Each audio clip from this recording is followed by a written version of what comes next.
Elias Canetti écrivait dans Le Territoire de l'homme, « Les intuitions des poètes sont les aventures oubliées de Dieu. » Sur ses fêlures, elle coule l'or des mots. Sous les éléments, elle lit imperturbable, un élément dans les éléments. Sa présence au monde, quel merveilleux spectacle. C'était en 2021, au marché de la poésie justement, folie du vent, de l'orage, des trombes d'eau, un parterre désert, et elle, souveraine, qui continue de lire ses textes. Bonjour Martine Gabrielle Konorski. Bonjour Jeanne. Je suis ravie de vous recevoir à cette escale. Racontez-nous ce qui vous fait oublier l'orage, la pluie, le vent, et qui vous fait élément dans les éléments. La vie m'a, je crois, appris à chevaucher, je dirais, de perte en perte. Alors c'est sûr que la pluie, une petite pluie n'allait pas m'arrêter de parler, de rendre l'hommage que je devais rendre à un de mes éditeurs. Et puis l'orage du ciel, je dirais, est à l'unisson finalement avec l'orage intérieur. Donc oui, les éléments sont pour moi extrêmement importants. J'ai toujours considéré finalement que peut-être je fais partie du cosmos, comme tous les humains, que je suis un élément dans les éléments. Il y a le vent, le soleil, la pluie. Et vous oubliez? Et moi, comme humain, ce qui me différencie des éléments de la nature, c'est sans doute évidemment la matière, notre matière, et la parole humaine qui nous définit. La parole est importante pour vous? La parole, je crois que c'est ce qui nous fait vivants, c'est notre humanité, c'est notre... Et votre parole, elle est où dans votre écriture? C'est là où vous vous retrouvez parce que vous avez une écriture qui résonne sur plusieurs sujets, sur plusieurs terres, je dirais, d'abordage. C'est ça votre parole, Martine?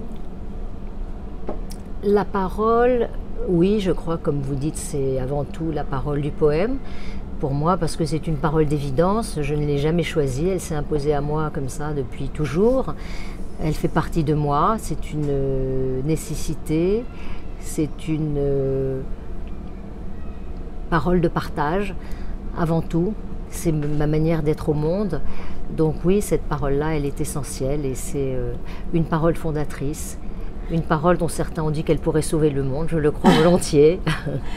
Je me suis posé la question, je vous l'avais demandé sans trop y croire, est-ce que vous auriez quelque chose de ce texte ou ce jour-là, sous la pluie? Parce que vraiment, c'était une image, pour moi, comme une scène capitale. Vous jouiez votre scène capitale, toute seule comme ça. Vous allez nous lire quelque chose, vous avez quelque chose à lire? C'est incroyable ce que vous me dites, Jeanne, parce qu'effectivement, cet orage et ces éléments, quand vous m'en avez parlé, je les ai retrouvés. Parce que, juste pour vous dire, je pense qu'effectivement l'écriture de poésie, on écrit souvent à son insu, et il y a évidemment une dimension inconsciente très forte. Et alors j'ai retrouvé ce texte, qui est en fait le début de la création que j'avais fait au théâtre, qui s'appelle Accord, oui, et qui est un dialogue harmonique entre poésie et musique, nous en reparlerons. Alors je vais vous lire ce texte qui résonne complètement avec ce que vous venez de me dire. 10 battements suffisent pour l'immortalité. Ouvrez toutes les portes, écrivez tous les mots, qu'il en pleuve des seaux pour inonder la terre. La main d'un enfant apparaît sous l'orage. Il n'y a plus de temps. Laissez-moi passer. À bout de souffle, au pied de l'arbre creux, j'essaie de rencontrer le monde. Je tente le dernier embrasement. Dans l'air du soir, posé sur mes genoux, un triste jour m'attend à l'ombre de mon ombre. Ma peur se déchirera, écorce de peau, sous la caresse du vent. La ville s'est endormie dans les rideaux. Les nuages dessinent des animaux autour d'un point d'eau fraîche. Paupières contre rêves de sable. L'ombre éteint les réverbères. La nuit m'a dicté les silences, les blancs. Je me suis réveillée, espacée par l'écho, renversée, hors de moi, hors de nous. Difficile chemin, une route pour aujourd'hui, errances enfantines. Je te cherche dans le gris d'un regard pour écrire les nouveaux parallèles d'une géographie en pièces, mon ailleurs, ton loin. Penché tout au bord de la lune, je regarde les eaux, traversées dans le miroir éteint des paroles gelées. Ma main tremble en serrant le péril que prépare l'avenir. Au seuil du champ de terre bruissent les danses tristes, ratures sauvages expulsées des larmes. Nous veillons derrière les barbelés, les pieds dans les chardons. La terre nous entraîne à la lisière de ses nœuds disloqués. Rappel de gouffres, vestiges de nos blessures. Une main terrifiée a bâillonné le cri de nuit marine. Pourtant, la pluie me guide. On marche à contresens, contre tout, contre rien, pour déterrer le vide. C'est magnifique. Pardon, c'était un peu long. Non, mais c'est très beau. Et je n'arrivais pas à arriver à quelque chose d'extraordinaire. C'est cette véhémence de la fin. Et en même temps, j'ai retenu un mot, laissez-moi passer. C'est extraordinaire, laissez-moi passer. Ben écoutez, oui, je crois, ce que vous avez sans doute compris de mon écriture, je crois que quand on sent qu'on fait partie des éléments, effectivement, rien ne peut vous arrêter. Je crois que malgré cette chevauchée dont j'ai parlé de perte en perte, j'ai appris à rester debout quoi qu'il arrive, malgré la mort des êtres chers, malgré la mort d'un frère, malgré la mort d'un bébé. On apprend à continuer à avancer différemment. Vous allez passer de toute façon, laissez-moi passer. Vous êtes chargé aussi, vous êtes chargé de vos absents qui sont vivants en vous, oui. Et vous partez avec, c'est votre bagage. Laissez-moi passer, c'est à la fois une demande, mais en même temps, vous passerez quand même. Vous passerez quand même. Oui, oui, je crois que de toute façon, l'écriture, et particulièrement l'écriture de poésie, et cette écriture de la présence-absence, de l'apparition-disparition, et évidemment, mes morts m'accompagnent, évidemment, c'est la poésie qui permet de faire le lien entre, je dirais, l'audible et l'inaudible, le dissible et l'indicible, les morts et les vivants au quotidien, et de redonner une autre permanence au temps, entre hier et aujourd'hui, oui, c'est la poésie. On a l'impression que vous êtes dans une lumière et vous êtes cinglé par une déchirure. Vous n'en faites pas grand... Enfin, ça passe. La trouée, pour moi, c'est évidemment cette déchirure de lumière, au sens premier d'abord, comme on la voit dans une haie, comme on peut la voir entre les feuilles des arbres.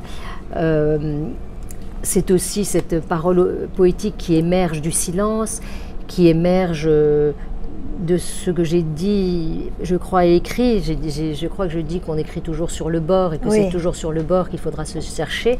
Et c'est oui, sur le bord, toujours entre ombre et lumière. Dans ce trou, cette trouée qui n'est pas un trou, qui est un rappel quand même du vide, qui pourrait être aussi ce rappel de la béance, qui est très présente dans l'écriture, mais qui est une béance d'un vide, un vide habité qui est peut-être celui de la parole manquante, celui de la parole du poème, tout simplement. Donc oui, la trouée, c'est véritablement peut-être la parole essentielle de l'écriture de poésie. Oui. Vous êtes lumineuse quand vous écrivez, vraiment. Je sais que vous avez des terres d'abordage. Elles prennent le nom d'auteurs, de poètes, ou même de cinéastes ou autres. Alors, je vais vous donner des noms, vous allez me dire qu'est-ce que ça a réveillé en vous. Eri De Luca. Eri De Luca, je l'ai interviewé, je le lis régulièrement en français et en italien. C'est un de mes auteurs contemporains préférés, pour plusieurs raisons. D'abord, il a ce qu'il dit lui-même qui est très beau, cette parole suffisante qu'il a héritée de son père, qui est une parole où chaque mot a son poids. Et je crois que c'est très important, c'est particulièrement important dans la poésie. Et puis, il a ce que j'aime beaucoup aussi, ce qu'il a appelé, qui est le titre d'un de ses livres, qui s'appelle La parole contraire. Oui.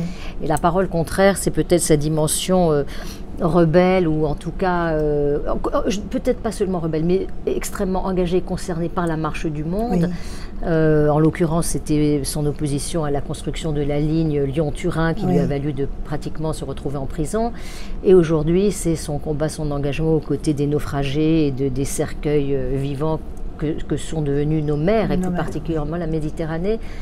Et puis, il y a quelque chose qui me touche particulièrement chez lui, en liaison avec les éléments, c'est que c'est un alpiniste. Moi, quand j'étais jeune, j'ai fait beaucoup de varap et d'escalade, de petit alpinisme, et effectivement, on retrouve ça dans tous ses livres, et moi je le ressens très fort quand je grimpais, quand j'étais jeune, et que j'étais le corps complètement collé à la paroi. J'avais vraiment l'impression de devenir le rocher. Et ça, c'est une sensation extraordinaire, et lui, on retrouve ça dans son écriture. Et puis, il a aussi cette chose extraordinaire, c'est qu'il s'est mis à prendre l'hébreu biblique et à le traduire et à en faire un moment de lecture privilégiée tous les matins avant d'aller au travail lorsqu'il était maçon, puisqu'à l'origine il était maçon. Et aujourd'hui, c'est un des grands connaisseurs de l'hébreu biblique, des textes, et ça me touche particulièrement. Parce qu'il redonne vie à des langues qu'on a dit mortes, qui ne le sont pas. C'est des langues mémoires, en fin de compte. Oui, et ce sont des langues mémoires, des langues extrêmement intéressantes sur leur construction d'interprétation et ce qu'elles ouvrent. Alors, quelqu'un d'autre aussi, Calamity Jane. Ah, Calamity Jane, ma Calamity. Je vis avec elle depuis 40 ans ou plus. C'est un personnage extraordinaire. Pour plusieurs raisons. Alors elle, c'est vraiment, on peut dire quand même une rebelle que rien n'a empêché de continuer sa piste solitaire, même pas la naissance d'une enfant qu'elle a eue avec un homme et qu'elle a finalement confié à des gens entre guillemets normaux, des parents convenables pour lui donner une éducation normale, alors qu'elle, comme on l'appelait la pouliche des bois, continuait à chevaucher avec sa Winchester, sa carabine, aux côtés de Buffalo Bill dans la forêt, et conduisait des diligences. Enfin, c'est un personnage incroyable. Et alors, elle n'a jamais dit à sa fille qu'elle était sa mère. Et ce qui m'a particulièrement touchée, c'est qu'elle a écrit donc ces 25 lettres. C'était donc une mère écrite plus qu'une mère orale, et qu'elle a demandé qu'on remette à sa fille après ses 25 ans. C'est joli, une mère écrite. Après sa mort. Oui. Et donc c'est extrêmement touchant, cette autre vision du rôle de la mère et cette liberté extraordinaire à une époque où une femme en pantalon, ça n'existait pas. Une femme avec une carabine et des pistolets, ça n'existait pas. Et une mère qui a appris à lire et à écrire à la lumière de la bougie sur la selle de son cheval pour écrire ses lettres à sa fille, je trouvais que c'était extraordinaire. Edmond Jabès. Edmond Jabès, alors il se trouve que je viens de conduire un long travail de presque 2 ans sur lui pour la réalisation d'un livre, un numéro hors série qui vient de paraître au Carnet de Caris, Edmond Jabès, Dans la nuit d'encre et de sable. Oui. Le titre ne vous étonnera pas tant il résonne avec ce que je ressens proprement de l'écriture de poésie. C'est un auteur immense, vraiment, du XXe siècle, dont l'œuvre était un peu, je dirais, oubliée. C'est d'ailleurs en allant un jour chez Gibert et ne trouvant ni ses livres ni d'essais sur lui que j'ai décidé de me lancer dans ce travail et d'explorer avec évidemment des spécialistes de son œuvre et qui l'ont connu, mais aussi une nouvelle lecture de son œuvre avec d'autres auteurs, 18, cette écriture de l'errance, de la non-appartenance, de l'hospitalité, des lettres tracées dans le sable et dans le désert. Dans le désert. Oui, c'est magnifique et c'est très fort. Et Pasolini. Pier Paolo. Pier Paolo. Je me permets de l'appeler ainsi parce que il se trouve qu'un de mes derniers livres, qui s'appelle Adesso, lui est dédié. C'est un hommage à lui et c'est un hommage à cette Italie qui coule dans mes veines, je dirais, plus particulièrement les Pouilles, où je suis allée très régulièrement et où je me suis retrouvée sur ses traces, notamment à Matera, où il avait tourné l'Évangile selon saint Matthieu, qui est une ville troglodyte taillée dans la pierre. Alors Pasolini, bien sûr, c'est, comme je l'ai écrit dans une des chroniques, un rebelle au-delà de l'écran. C'est cette parole libre, anticonformiste, d'un poète qui a été assassiné. Et ça, pour moi, c'est tout simplement insupportable. Vous écrivez justement, c'est une langue de terre rouge dans les figuiers de Barbarie. L'île semble vidée de ses habitants. Un muret prêt à s'effondrer borde les eaux turquoises, parfois violettes dans la nuit approchante. C'est la plus vieille plage de ce pays des dieux. Ariane trace son ombre sur les toits de l'angoisse, d'où les enfants jettent des pierres blanches. C'est une prose. Oui, alors ce sont des proses poétiques, effectivement. Oui. Ce livre, c'est un peu différent, ce sont des fragments. Oui. Et j'aime beaucoup aussi l'écriture de fragments parce que ça me fait penser, vous savez, à ces morceaux de fresques qui restent accrochés sur des pans de murs, délavés, où on voit un morceau simplement, et où reste donc tout le mystère qui est au cœur de l'écriture de poésie, toute cette énigme. Et bah oui, la mort de Pasolini, c'est aussi une énigme, c'est un mystère qui n'a jamais été vraiment complètement élucidé. Donc l'Italie et les Pouilles et Pasolini, et bien sûr aussi d'autres auteurs italiens. C'est une langue que vous connaissez au point de vue, pas seulement la langue italienne, mais la langue, je dirais, de tout ce qui se passe, toute l'atmosphère. C'est un peu tout ça. Parce que vous dites que c'est quelque part, vous êtes chez vous là-bas. Oui, l'Italie, je ne sais pas si c'est parce que peut-être ma grand-mère maternelle avait des origines vénitiennes, mais l'Italie a toujours été ma terre. J'ai appris l'italien, je ne sais même pas comment, je vous dirais. Je le parle, je le lis, je l'écris. J'ai le bonheur d'ailleurs depuis quelques jours d'avoir reçu la nouvelle, d'avoir 2 de mes livres qui vont être traduits en italien par une éditrice italienne à Trieste. Donc c'est une joie. L'Italie, c'est ma maison, oui. Vous faites aussi du théâtre. Vous écrivez aussi. Jeter des ponts, et vous dites que le théâtre, c'est jeter des ponts entre les sons et les mots. C'est juste? C'est juste, c'est juste. C'est même, je crois, Marina Tsvetaeva qui disait que dans la poésie, il y avait un son qui correspondait à chaque sens.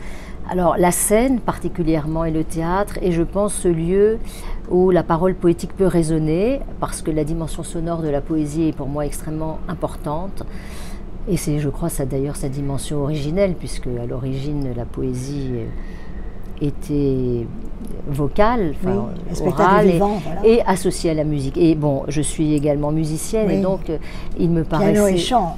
Voilà, il me paraissait assez naturel après avoir créé cette association qui s'appelle Poésiphonie, précisément pour associer la musique et les textes de poésie, de créer dans l'espace du théâtre une résonance, un dialogue harmonique entre l'univers d'un poète contemporain en général et l'univers d'un musicien de musique, alors avec des comédiennes, des pianistes. Je l'ai fait avec accord au théâtre, accord parce qu'effectivement cette importance d'associer le multiple, ce que vous appelez les passerelles et les ponts entre les différentes disciplines, entre les différentes créations, pour en faire un spectacle accord, pour un spectacle à l'unisson, toujours la dimension d'harmonie et de musique.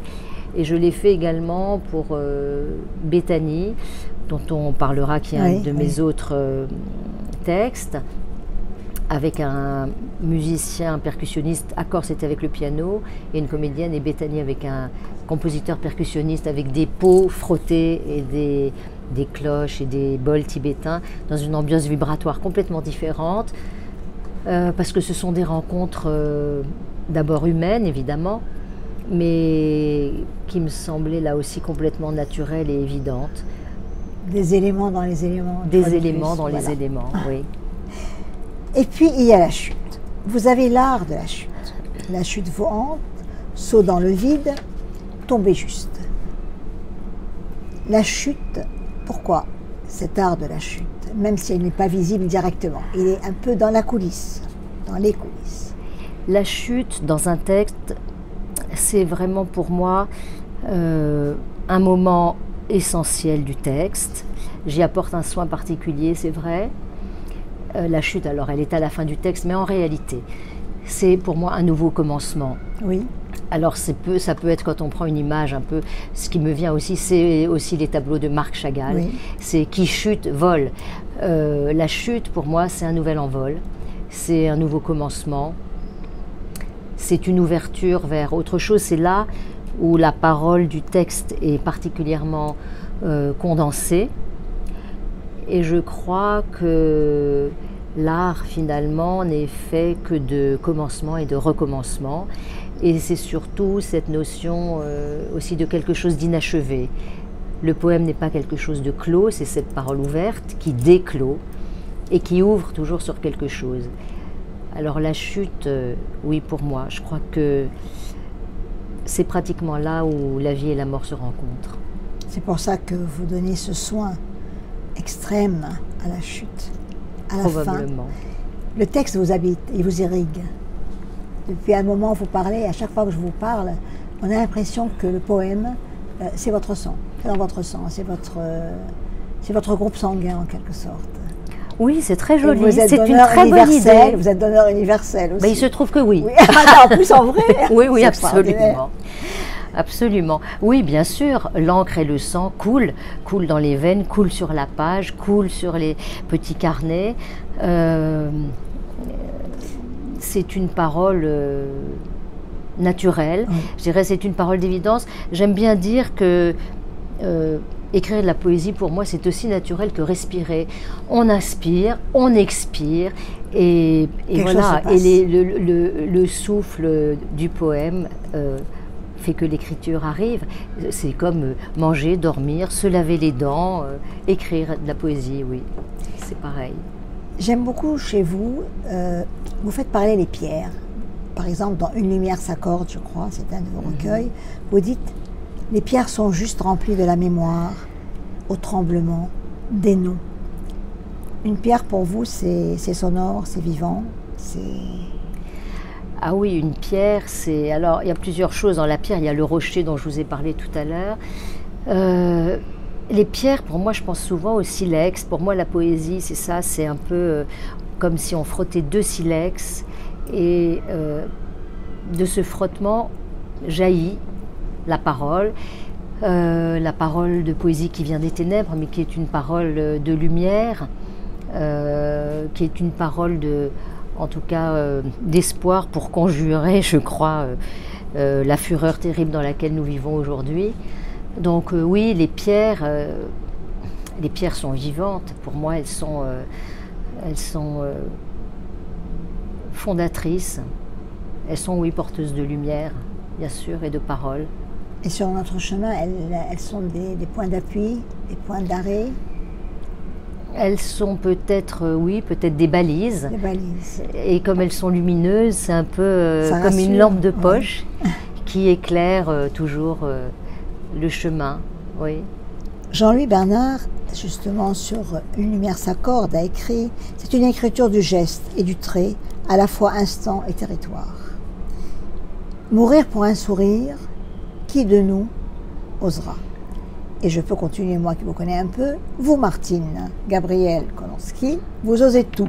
C'est comment mourir pour un sourire, Martine?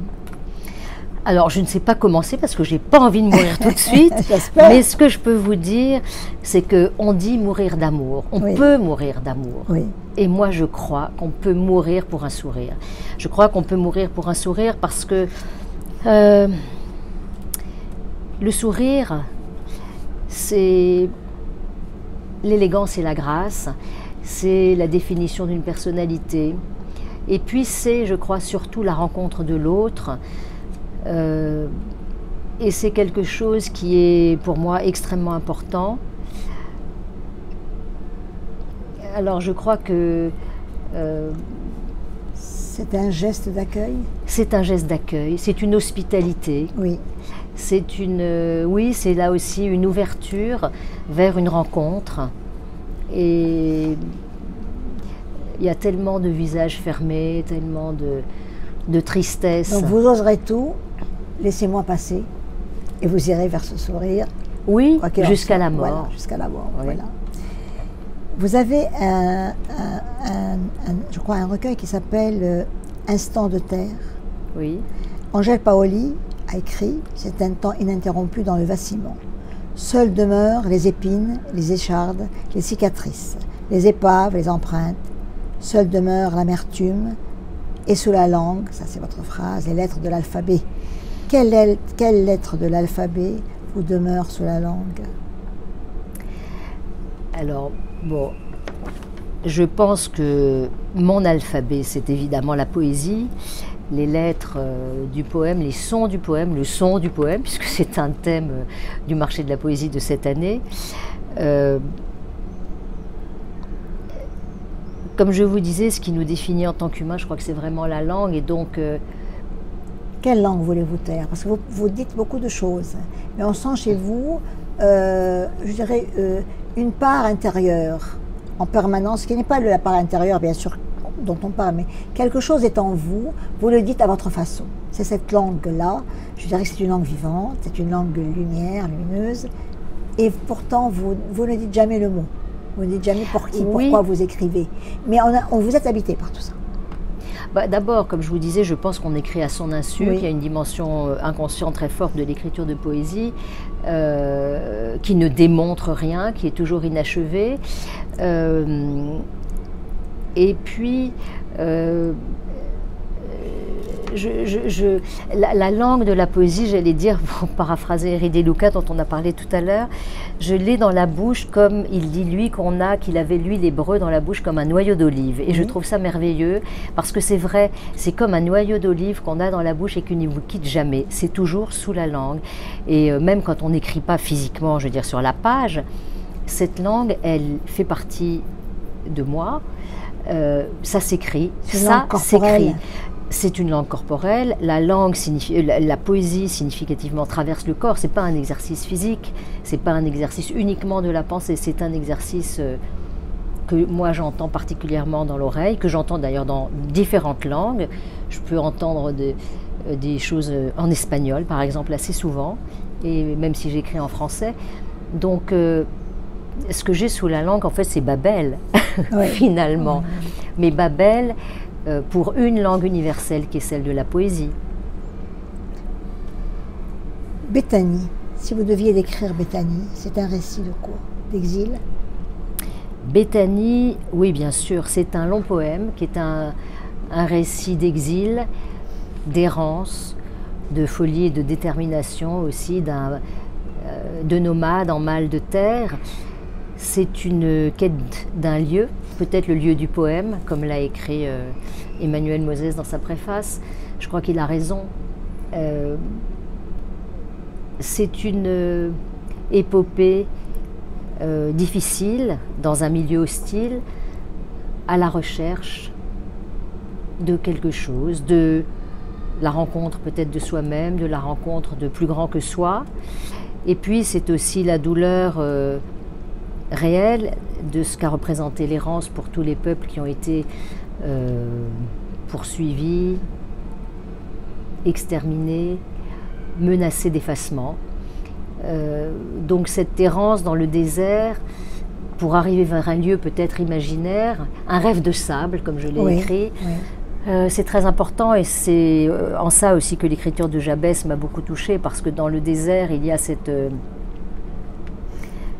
absolue confrontation avec le vide, avec la trace qu'on laisse et qui s'efface sans cesse, et donc à nouveau cette notion de perte, de lutte contre l'oubli et de recommencement. Chaque pas est un nouveau recommencement. Et nous arrivons au bouillon de la langue. Le bouillon de la langue, c'est Auschwitz. Parce que vous dites s'arrêter de finir. C'est quoi s'arrêter de finir? S'arrêter de finir. Oui. Alors, qu'est-ce que je pourrais vous dire? Je vous dirais que je crois que en poésie, le cri s'écrit. Oui. Et que peut-être s'arrêter de finir, peut-être que c'est mon cri, peut-être que c'est cette lutte en prise avec l'irrémédiable de l'être. C'est terrible pour moi, c'est tuer la mort. On peut tuer la mort? Je ne sais pas, mais en tout cas, je crois que Blanchot disait que on pouvait briser la mort comme possible. C'est très violent, mais oui, je crois que c'est possible. En tout cas, de le penser, de l'écrire, de le vivre. Ça me fait penser, il y a une chanson incroyable des Rita Mitsuko, où elle chante ça, elle dit Fredonnez là. Et c'est la mort qui t'a assassiné, Marcia. Et c'est la mort qui t'a assassiné. Et je trouve ça extraordinaire. C'est la mort qui t'a assassiné. Oui, alors il faut s'arrêter de finir. C'est très beau. Vous écrivez « Et les visages ont coulé. L'histoire a fermé ses pages sur la fumée. Seul nous reste l'encre. » Et l'encre qui reste, ça ne s'efface jamais. Le sable efface les traces. Les traces plutôt s'effacent dans le sable. L'encre se régénère. J'espère que l'encre se régénère. J'espère que l'encre laisse une trace. J'espère, et en tout cas je crois, contrairement à cette injonction qui disait qu'il était impossible d'écrire de la poésie avec Auschwitz, je évidemment m'inscris en faux contre cela, puisque je crois qu'il faut continuer au contraire à écrire et à écrire de la poésie pour que l'encre reste, pour que l'encre dise la mémoire des oubliés, nomme les disparus, oui, pour que l'encre reste cette trace, pour que plus jamais l'histoire ne nous confronte encore trop souvent à la barbarie, qui est un de mes questionnements humains importants. Je reviens à Adesso. Adesso, c'est comme ça qu'on dit ? Adesso, voilà. Qui veut dire maintenant. Maintenant, justement. Il y a un très bel entretien, je voulais simplement le dire, que vous avez eu avec Marie-Hélène Proto-Stéphane dans Terre à Ciel en février 2022. Et je me suis d'ailleurs inspirée quand on a parlé tout à l'heure de cet entretien, parce qu'on est vraiment dedans. Et vous écrivez, parce que vous répondez à toutes les questions, et bien entendu dans ces questions, vous nous faites votre voyage d'Italie en quelque sorte. Dans Je te vois pâle, j'ai retenu de vous, il n'y a que le vent pour nous donner un peu de place. Et j'ai trouvé ça, je ne sais pas, ça m'a donné, dès qu'il y a un peu de vent, je regarde, je le trouve à la fois hospitalier, pourtant le vent bouscule. Il n'y a que le vent pour nous donner un peu de place. C'est magnifique. Pourquoi vous avez écrit ça ? Ben, puisqu'on a parlé des éléments, oui, le vent est un élément important pour moi, parce que c'est, au sens physique, le vent qui chasse les nuages, c'est le vent qui déblaye l'horizon, c'est le vent qui nous permet de porter le regard au loin, c'est le vent qui nous donne la dimension aérienne qui est nécessaire, parce que on a quand même en nous aussi cette dimension tellurique très forte, mais j'aime toujours ces contrastes et cette opposition entre la terre et le ciel, entre la lune et le soleil, entre le vent et le sol. Et puis le vent, pour moi, c'est avant tout aussi la liberté. Oui. C'est un allié. J'ai écrit dans un texte, je crois, partir les souliers délacés, libres du seul instant. Et pour moi, cette liberté du seul instant, elle peut être donnée par le vent. Et le vent, c'est mon allié parce que depuis que je suis petite, par exemple, j'adore faire quelque chose que mon père m'interdisait. J'adorais mettre la tête à la fenêtre de la voiture quand on était en voyage pour recevoir de toute la force, le vent dans les cheveux. Alors c'est dangereux, évidemment, je n'avais pas le droit de le faire. Mais aujourd'hui, que je suis une plus grande, quand je skie, par exemple, à toute allure, j'adore recevoir le vent très fort dans la figure. Et j'ai l'impression que ça ouvre un espace absolument hors du commun. Alors, ce vent dans les cheveux, parce que les cheveux de Martine, c'est un sujet quand même. On les voit de loin, ils sautent, ils virevoltent. Vos cheveux, c'est vraiment en soi un poème. Les cheveux, Martine, vos cheveux. Alors, les cheveux dans le vent, oui, c'est drôle, les cheveux. Bon, les cheveux, bien sûr, pour moi, c'est très important. Les cheveux, je dis souvent à mes enfants, vous savez, les cheveux, c'est un cadeau, c'est une parure, c'est un ornement. C'est un élément très fort de la personnalité. D'ailleurs, on a beaucoup de mal à les perdre quand on est obligé par un traitement ou quelque chose. Bah, c'est épouvantable. C'est épouvantable. Moi, c'est pour moi une de mes hantises absolues. Les cheveux, alors, moi, je les aime plus particulièrement longs, parce que là aussi, c'est un symbole pour moi de liberté. J'aurais aimé avoir des cheveux qui traînent comme ça, par terre, jusqu'au sol, qui fassent comme une traîne. Chevauchés sauvages de Martine Gabrielle Konorski. Alors je vais vous dire, oui, les cheveux, c'est aussi, ça me rappelle un conte extraordinaire d'enfant. Je ne sais pas si vous connaissez ce conte de cette princesse enfermée dans une tour et qui avait une tresse immense et très très longue qu'elle a jetée par une des meurtrissures de la meurtrissure, oui. Très intéressant, meurtrière de la tour, pour que son prince qui était en bas puisse monter le long de sa tresse pour venir la rejoindre. Donc pour moi, les cheveux, c'est exceptionnel. Et d'ailleurs, c'est pas par hasard si dans la Bible, ça a toujours été un symbole de force et de pouvoir.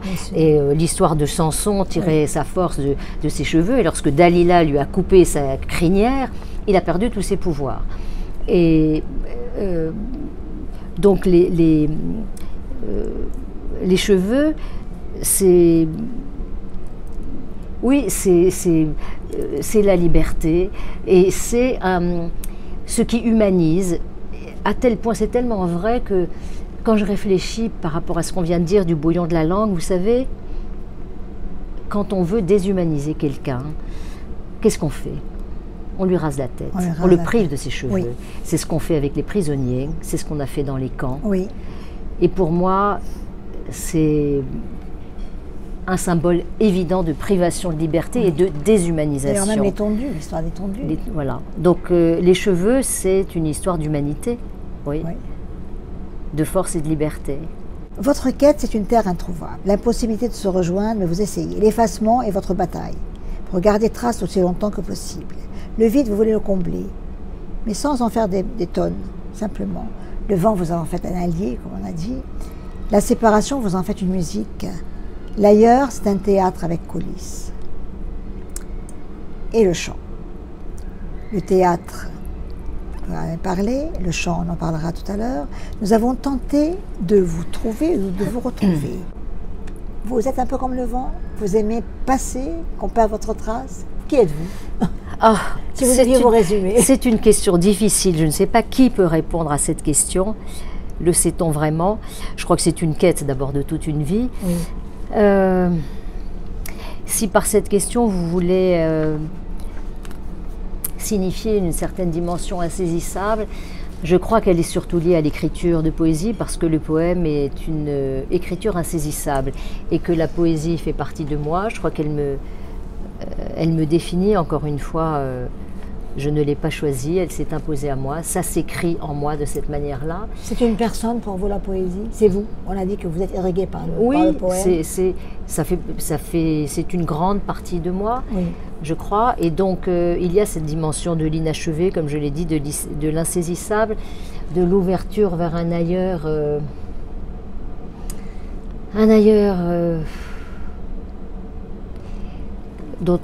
pour lequel on est en quête, je crois, à la recherche. Donc, je ne crois pas que je cherche à ce qu'on perde ma trace. Je crois au contraire que l'écriture, enfin, dans mon écriture, il y a une obsession de la trace. Mais vous écrivez sans avouer. Vous voyez des gens qui écrivent en avouant. Vous n'avouez pas. Vous n'avouez rien. Alors, j'aime beaucoup ce que vous dites. Oui, j'aime beaucoup ce que vous dites. Ce n'est pas une question d'avouer. Je crois qu'en fait, c'est une question de... ce qui pour moi définit la poésie, en tout cas la poésie que j'aime, c'est que la poésie est dans l'ellipse. La poésie, c'est toujours suggéré. Et comme le disait très joliment un de mes éditeurs, Jean-Luc Maxence, la poésie, c'est toujours davantage suggéré. Et suggérer, c'est toujours plus dire. Donc, évidemment, il n'y a rien de transparent, il n'y a rien de direct. C'est la part de celui qui écoute ou qui lit. Vous savez, comme disait Montaigne, je crois, la parole est moitié à celui qui écoute, moitié à celui qui parle. Donc, bien sûr, le poème est écrit aussi par le lecteur. C'est la magie de cet exercice, de l'imaginaire, de l'émotion. On n'a pas prononcé ce mot, mais pour moi, il est essentiel. Une écriture poétique sans émotion, pour moi, ça n'est pas de la poésie. C'est Reverdy qui disait la poésie, cette émotion, Jacotet qui disait que c'était à la poésie qui permettait de mettre l'émotion dans ce langage. C'est la seule, je dirais, discipline artistique, si on peut dire ça, qui est capable de faire cela, par les mots. Donc, oui, bien sûr. Dernièrement, sur votre page, sur un réseau social, Facebook, vous avez commencé un poème, après vous dites, Edith, le voyage commence, bien le point de départ, quelque chose comme ça. Et tout le monde vous a pris à la lettre. Tu pars où? Tu pars quand? Tu voyages? Donc, je dirais qu'ils ont retenu le dernier, le voyage, le départ, ça commence. Et vous leur avez dit, c'était très joli votre réponse, on peut voyager, j'ai voyagé 1000 fois en restant sur place, le voyage sédentaire.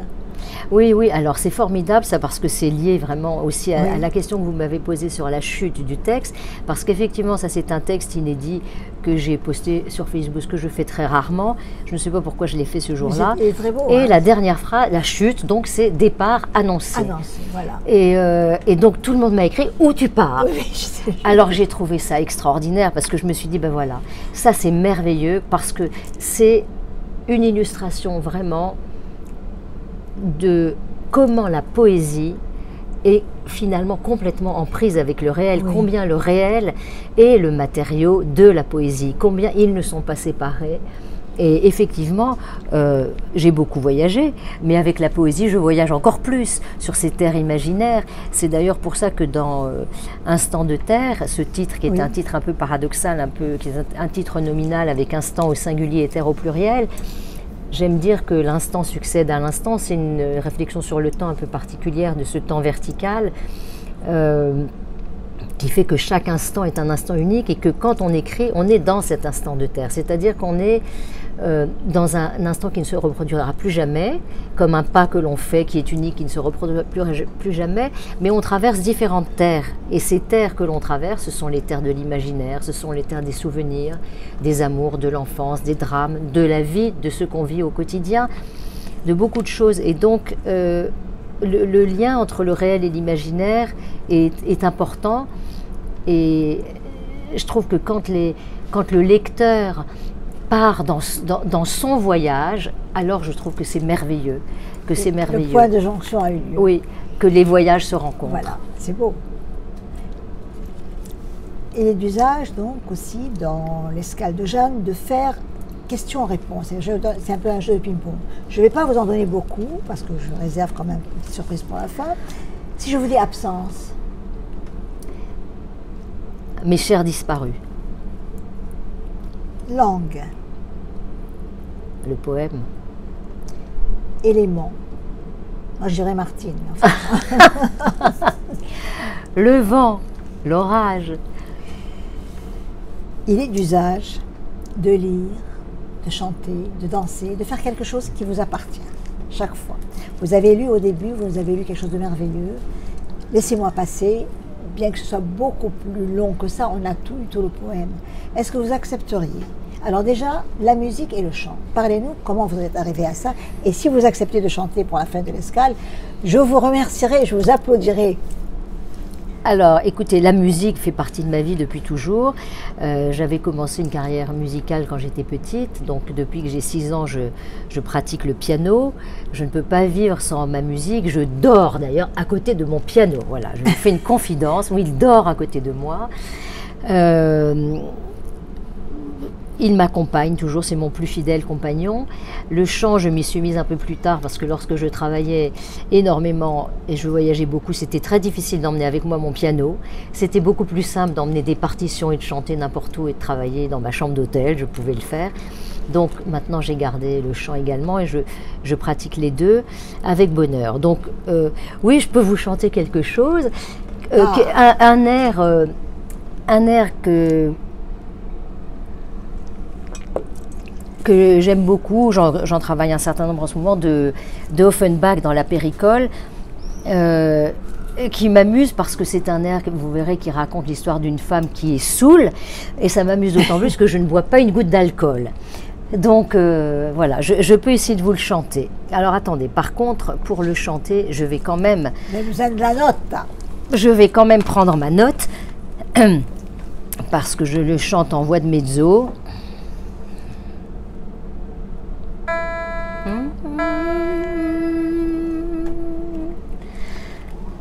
À quel dîner je viens de faire et quel vent extraordinaire!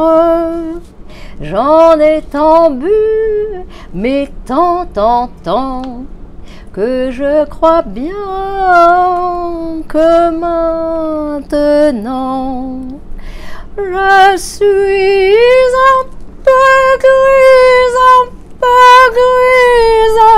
mais chut, faut pas qu'on le dise, chut.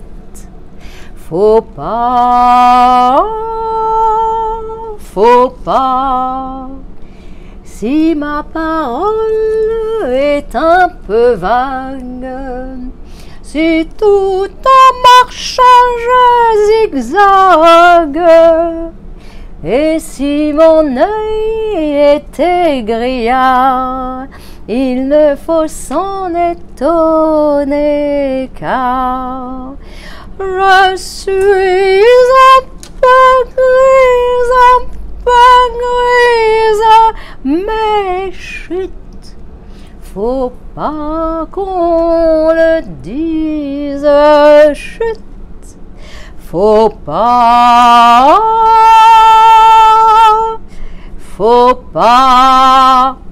chut.